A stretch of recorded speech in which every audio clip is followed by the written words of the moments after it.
What's up, guys, and welcome back to the Little Scale Cars YouTube channel. Today, in the review box, we have the Gordon Murray Automotive T.33 from Hot Wheels. This is the second Gordon Murray casting that we have gotten from Hot Wheels.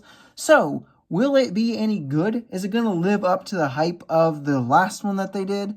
Let's take a closer look at it and find out. So getting things started with our casting, let's take a look here at our proportions, and I am happy to say everything is pretty nice, proportionally speaking. Nothing really looks out of whack there. Let's go ahead and pop the real-life car so you can compare them a little bit there. While you do that, let's break the casting down here. So, what you're going to see here painted in silver from the top-down view, that is all going to be nice and metal die-cast. Now, you'll see there's a bit of a break here. That is because this bumper is a piece of the base. Now, normally that doesn't bother me too much. However, I will say that this definitely is a more noticeable break than we have seen in models past. That being said, though, we do have this nice black plastic bit sticking out here and a black plastic bit sticking out there for the skirt, and also this bumper. When you look down at the bottom here, you'll see that these are not the base. These are actually incorporated into the interior piece, which is really cool. Really, really like the way that they engineered that. We have mirrors casted into this one, look good. And then inside here, you will see again this kind of section, all piece of the interior. The roof section, plastic obviously, but you will see that this like stripe here, this band going across it, this is actually metal. This is die cast, which is great. Very unique way of engineering that.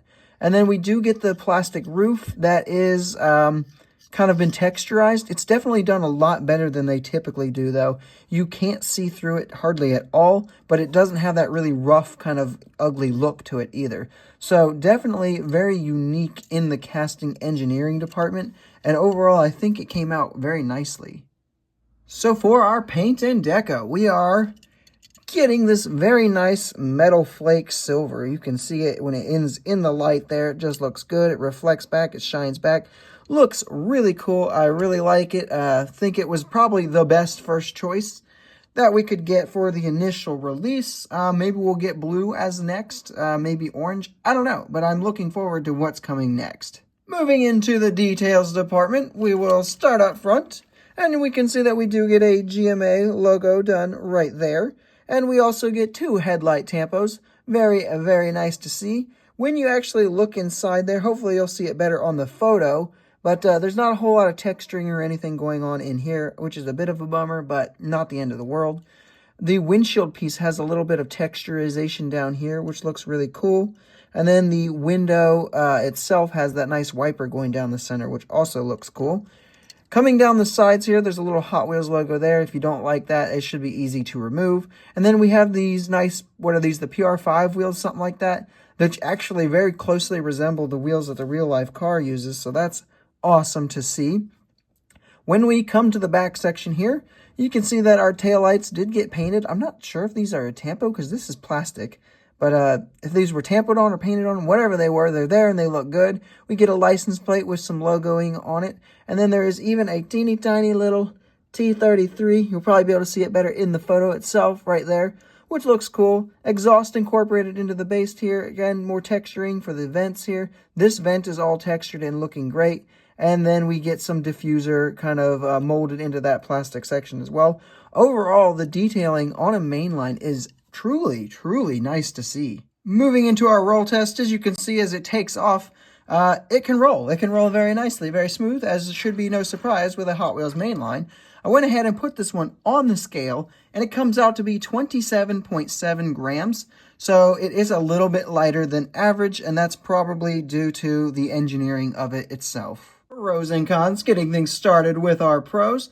The biggest pro is that as of right now, this is the first T33 done in 1/64th-ish scale, and it is actually the only one done at the time of this recording, so that's pretty cool. The second big pro is the great engineering. I really like the way that this casting was done, how they incorporated the interior, kind of poke out the back there and be a part of the skirt. Definitely think it was cool. The roof section done very nicely as well, in my opinion. Engine detailing in there looks great. Overall, casting was just done very, very nicely, except for one small thing, which will roll us into our cons. The biggest con that I think a lot of people are going to point to is the very obvious break up front here with the bumper and the main hood section, fender section transition right here. I don't know why that they just didn't bring this down. Maybe they couldn't engineer it that way. I don't know, but it's not great, but it's not super distracting either. The other kind of con, you actually can't see on this particular model because I made sure that I got a clean one. Anywho, though, this casting has a lot of, casting seams, or not so much casting seams, just more like hiccups, so blemishes in the casting itself. You can see right here, there's one right there on the door. Now, this is affecting 50% of them at least. I have seen probably a dozen of these in the store, and at least half of them have a blemish right here on the door. And then up front on the hood, too, is definitely a spot. You can see there's one right here. Just some sort of casting blemish of some kind. You can see there's one over here as well. Not really sure what the deal is with that, but it does seem to be affecting this casting at a very high rate. So definitely something to make note of. For some quick size comparisons, here we have it with some notable Hot Wheels, with the Hot Wheels GMA T.33 and the Hot Wheels McLaren F1.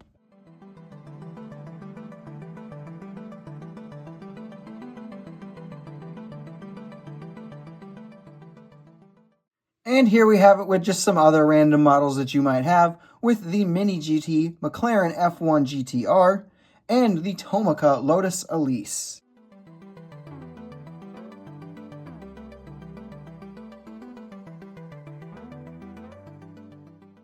So with all of that out of the way, it is now time to find an overall score. The hype level is going to be a 9.65. I think anyone who's a supercar fan was very excited for this. Anyone who's into sports cars was excited, but the general Hot Wheels collecting community, not super excited because it was fairly easy to find. The execution, I'm going to give it a 9.75 out of 10.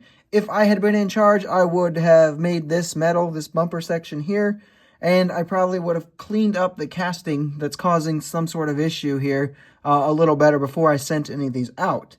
Feedback, I'm going to give it a 9.7. I haven't really seen anyone complaining too much other than that little plastic bumper thing. So it is what it is. When we take these three scores and average them out, we will come back with a 9.7 out of 10 as our overall score, which is a pretty nice score for an extremely well done casting with a few minor drawbacks. Those drawbacks I feel like would mostly disappear if the casting were to ever go premium though. So in the end of the day, when you're only paying $1.25, I think it's easier to overlook those few little things. As of right now, though, this is actually the only way to get the T33 into your collection at the 1/64th-ish scale. So, with that, and the fact that it's only $1.25, I see absolutely no reason to skip it at this point. Definitely one that you should be adding to your collections as quickly as possible. And that is all I have for this review, guys. I hope you have enjoyed it. If you did, make sure you leave a like and subscribe if you haven't done that already. And make sure to leave a comment down below telling me what your thoughts are on this particular model. And I will see you in the next video.